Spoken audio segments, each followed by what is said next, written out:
자, 여러분, 비교 종교학 14-2 강의 계속 하겠습니다.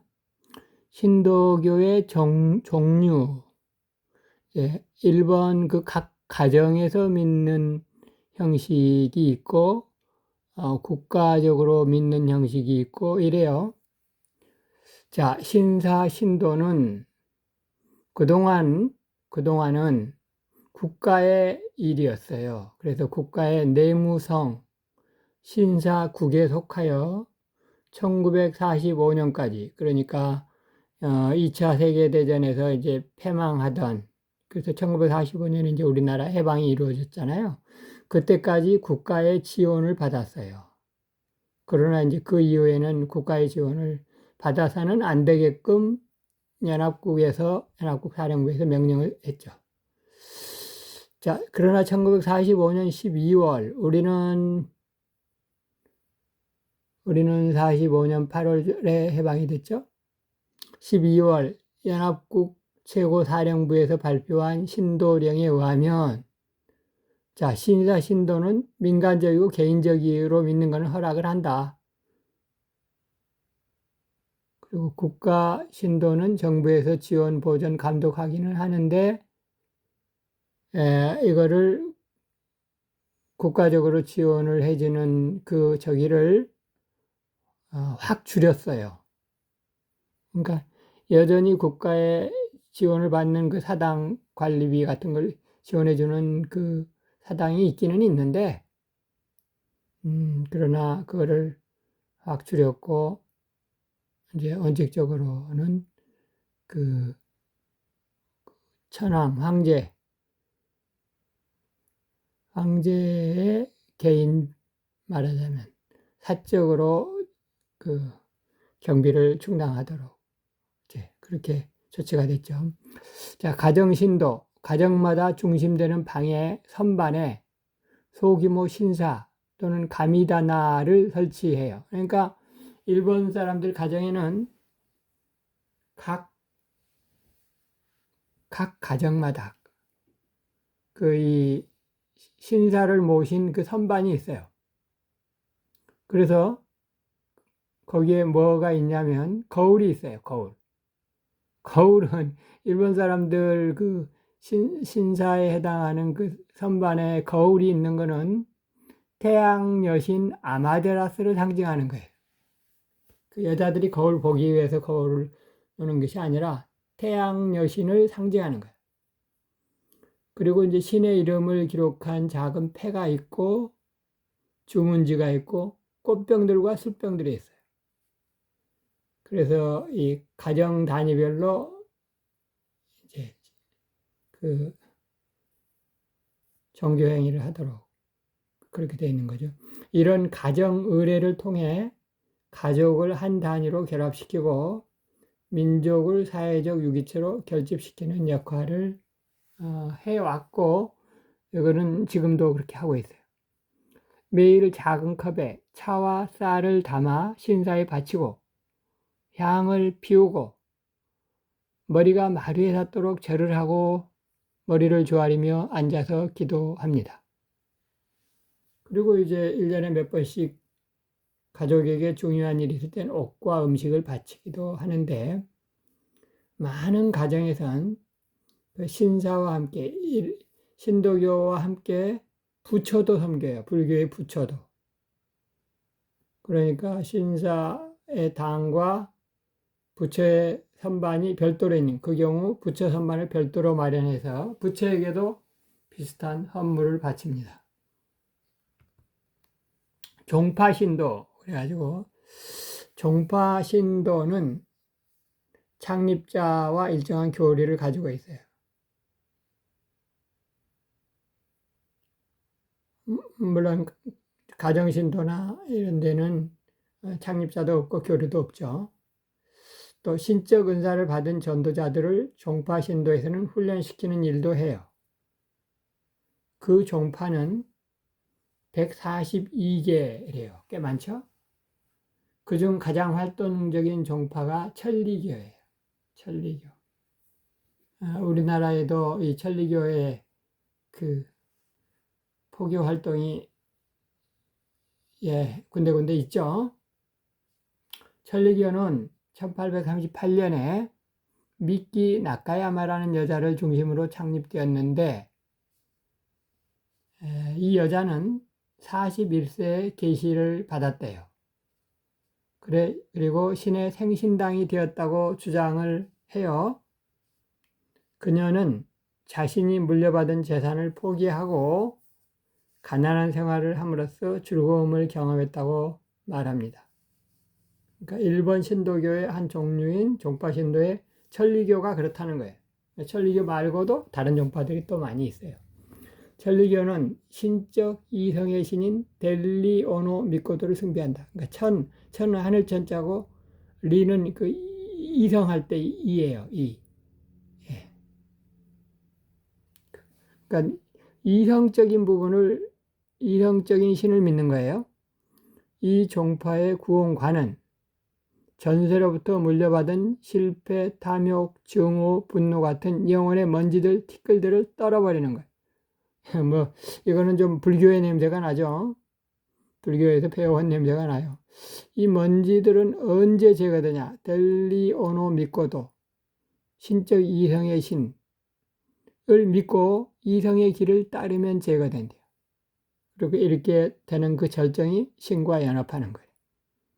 그러면서 사회개혁도 추구하고 이웃봉사도 신에게 봉사하는 걸로 간주하여서 의료사업, 고아원, 타가소, 교육기관 설립, 활발히 포교 활동도 하고 있어요. 마치 우리나라 그 초기의 그 기독교 중에서도 그 감리교 쪽 기독교 선교사들이 의료사업, 고아원, 타가소, 교육기관 설립 이걸 좀 많이 했었죠. 장로교보다는 감리교가 좀 많이, 통합교단, 감리교도 그렇고, 통합교단 쪽이 좀 많이 했는데, 약간 그런 그 활동을 천리교에서도 좀 펼치고 있어요. 자, 국가신도는 AD 8세기경부터 불교가 부각되기 시작하자 조정의 귀족들이 사회적 지위를 확보하려는 수단으로 시작시켰는데 아주 의도적으로 시작을 시켰어요. 그동안에는 불교에 치우쳤던 국가 종교를 메이치 황제 때 신도로 대체함으로 국가 신도의 확실한 형태가 시작되었어요. 그래서 그 이후에 국가 신도는 곧 애국의식. 일본에서는 그랬어요. 특별히 2차 세계대전 전에. 지금도 좀 하여튼 연합국이 그렇게 하지 말라고 그랬는데도 여전히 애국의식으로 하고 그 일본 수상에 출마하는 자들 중에 일부는 그 자기가 국가 신도를 잘 신봉하는 것을 드러내려고 노력하면서 저기 가서 참배도 하고 말이죠. 전범들의 영혼이 있는 곳에 가서 참배하고 그러는 정치인들도 꽤 많이 있어요. 1882년에는 국가 신도의 적극성을 보이는 것 자체가 황제에게 충성하는 것으로 인정되었어요. 그래서 2차 세계대전 이후에 연합국으로부터 제재를 받긴 받았지만 여전히 일본 정치인들에게 중요한 그 기본 정신교육의 그 중요한 뿌리를 이루고 있는 것이 신도교예요. 메이치 유신이라는 건 뭐냐면 1868년에 말이죠. 막부가 타도되고 왕정이 복권되는 그래서 중앙집권적 근대국가로 변혁이 된 이때를 메이치 유신 이렇게 얘기하는데 이때 이제 불교에 치우쳤던 국가 종교가 신도교 위주로 이제 변화를 갖게 되죠. 1889년 일본 헌법이 제정될 때 천황은 신성하여 불가침이라 이렇게 선언되었고 국가에 충성하는 것은 곧 태양신의 절대적 명령이며 일본 국민으로서 목숨 바쳐 신의 명령에 순종하여 대제국을 이루는 것이 신의 뜻이라고 그들은 교육을 받아요. 어렸을 때부터, 초등학교. 그래서 2차 세계대전 중에 죽어간 수많은 군인들이 죽을 때 천황폐하 만세 이러면서 죽어갔잖아요. 마치 오늘날 그 이슬람교의 그 테러리스트들이 알라는 위대하다 뭐 이러고를 외치고서 그 테러를 하는 것처럼 그 일본의 그 가미가제 특공대라든가 그 2차 대전 때 그 전범들은 천황폐하 만세 이러면서 죽어갔죠, 많이들. 이게 하나의 정신, 그러니까 이렇게 해서 청일전쟁, 노일전쟁을 이기고 일본이 강대국가가 되고 이제 그랬던 거였어요. 그러나 지금 보면은 그들이 저지른 죄에 대해서 진정으로 회개하지 않으니까 그들의 앞날에 형통함이 있겠나 그러지 않을 것 같은 생각이 들죠. 이들이 진정으로 회개를 안 하니까 말이죠. 자, 국가신도는 거기에 참배하는 것으로 시험을 보아 인재를 뽑는 최종 수단으로까지 되었다. 일종의 과거 과거제 하여튼 그런 형식인데 거기에 국가신도에 헌신하는 그 정도, 그 열성을 보고서 그 인재를 뽑기도 했단 말이죠.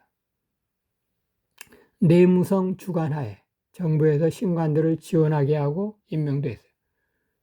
그러면서 그들은 그 외국에 대해서 항상 하는 얘기가 이 신사 참배가 말이죠. 종교의식이 아니라고. 국가에 대한 국민의 도리를 표현하는 국민의례라고 그들은 변명하고 있죠. 신사참, 우리 때도 우리나라에 침략해 들어와서도 신사참배를 강요하면서도 종교의식이 아니다.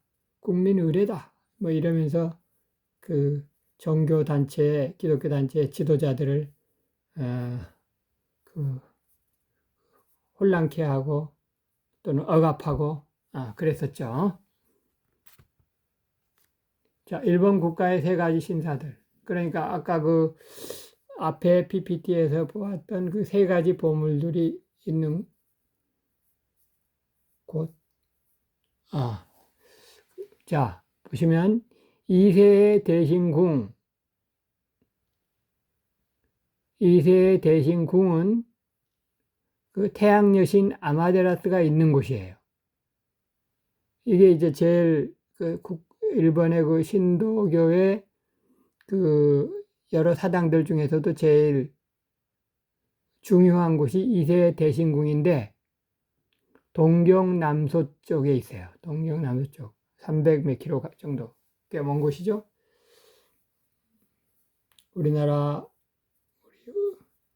우리 서울에서 부산까지가 한 300km 되나요? 하여튼 그 정도 거리. 이 이세 대신궁에서는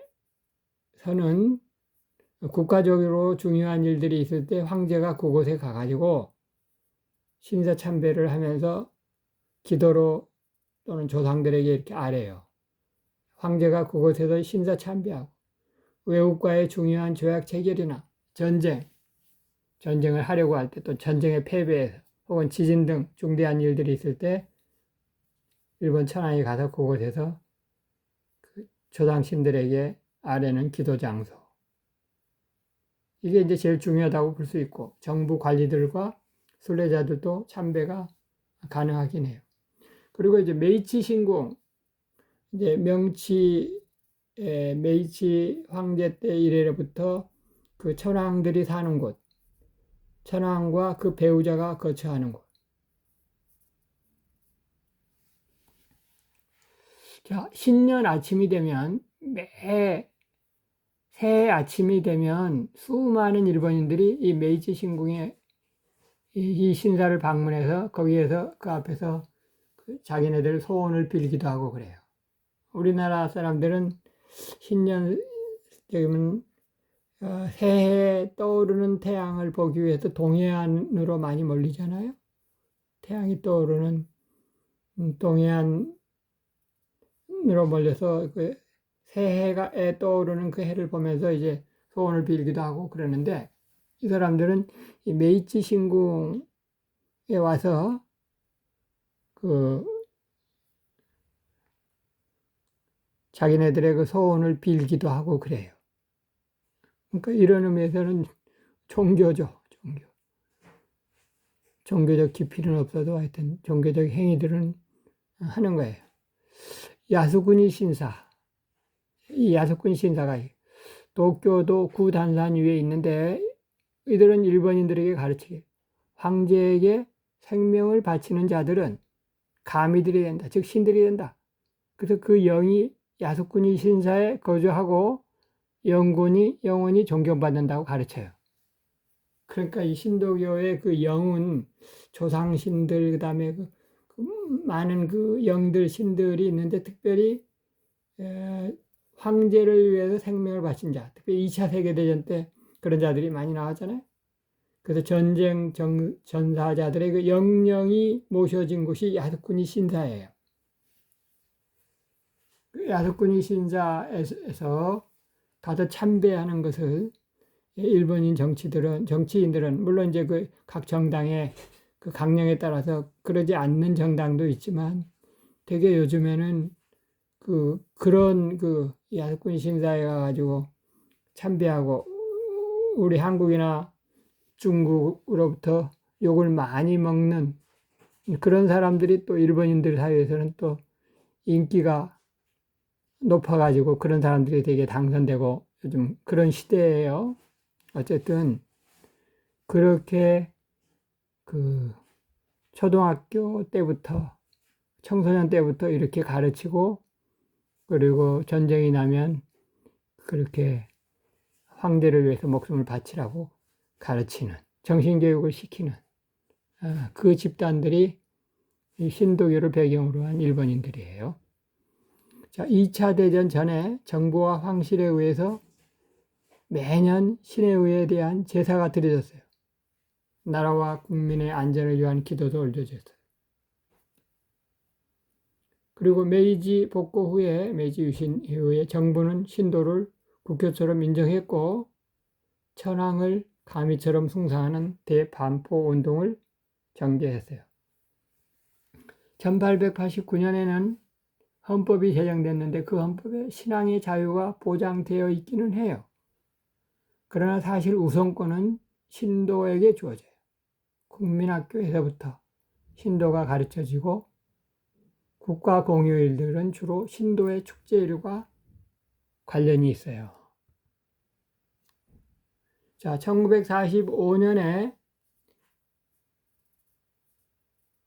2차 세계대전의 패전으로 말미암아 국가 종교로서의 신도는 원칙적으로는 해체됐어요.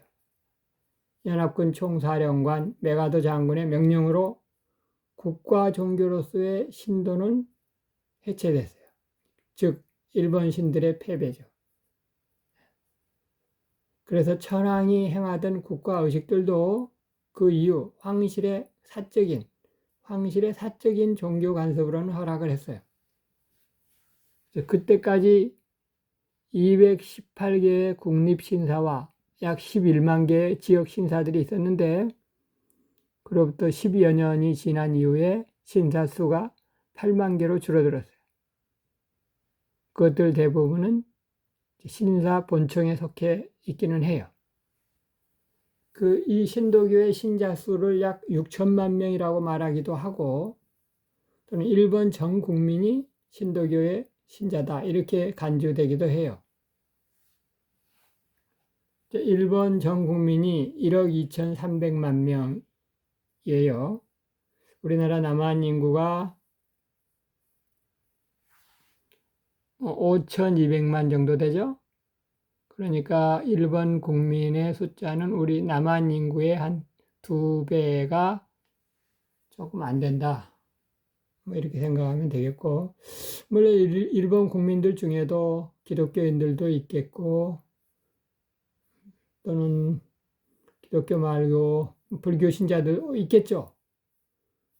그러나 어떤 의미에서는 일본의 전 국민이 다 신도교 신자다 이렇게 얘기해도 틀린 말은 아닌 것이 일본인 기독교인들도 그들은 초등학교 때부터 그 배운 이 신도교의 바탕을 둔 배운 교육 과정이 있기 때문에 이런 사상을 기본적으로 깔고 있어요.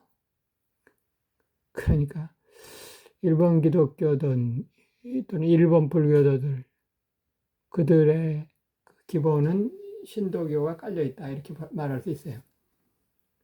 신년 정초에는 초예라 하여 신궁이나 신사를 찾아가 한 해 동안의 평안과 사업번창을 기원해요. 그 수가 8천만 명이 넘는다. 그러니까 일본 전 국민이 1억 좀 넘는데 그 중에 거의 대부분이 신년 정초만 되면 어디든 신궁이든 신사든 어디든 가가지고 그러니까 전체 한 70% 넘는 숫자들이 신년 정초에는 가면은 하여튼 신궁이나 신사를 찾아가서 빌고 그러니까 일본 전 국민을 신도교 신자로 간주하는 것이 어느 정도 타당하다고 말할 수 있겠죠. 초기의 신도는 심신청정과 청결, 깨끗한 걸 상당히 깨끗하려고 노력은 해요. 주로 강조하는 단순 형태였으나 천황이 중심이 된 국민 종교로 발전하여 흔들리지 않는 국기가 전 국민을 결속시키는 저력이 되어왔어요. 그래서 하여튼 청일전쟁 때 중국도 이기고 노일전쟁 때 러시아도 이기고 이제 그랬던 적이 있었어요. 신도의 세 개념. 신숭배 개념. 천황은 태양 여신의 후예이고 일반 백성들은 일반 신의 후예들이라고 생각해요. 가장 탁월한 신은 태양 여신이에요. 그 태양을 여신으로 여성으로 이제 상징화해서 섬기는데 그러나 막상 여자의 지위는 굉장히 낮게 여겨요. 최고 신으로 믿는 신은 태양 여신인데 여자의 지위는 낮아요. 저 중동 지역에 가면 이슬람교에서 여자의 지위가 굉장히 낮잖아요. 근데 일본의 그 신도교 개념에서도 여자의 지위가 굉장히 낮아요. 신에 해당하는 일본어 가미는 태양도 가미고 신화적 존재들 뿐만이 아니라 인간이나 동식물들, 심지어 무생물에게도 적용돼서 무엇이든지 비상한 능력만 가지고 있으면 가미가 될 수 있대요. 그래서 이제 2차 세계대전에서 죽은 군인들, 그리고 큰 호수와 또는 바위들까지도 가미가 돼요. 이렇게 만들어진 가미의 수가 한 800만 정도 된대요. 그러나 일본의 기원을 갖지 않은 것은 가미가 될 수 없다고 해요. 아주 이기적이라고 말을 해야 되나 어떻게 말을 해야 되나요?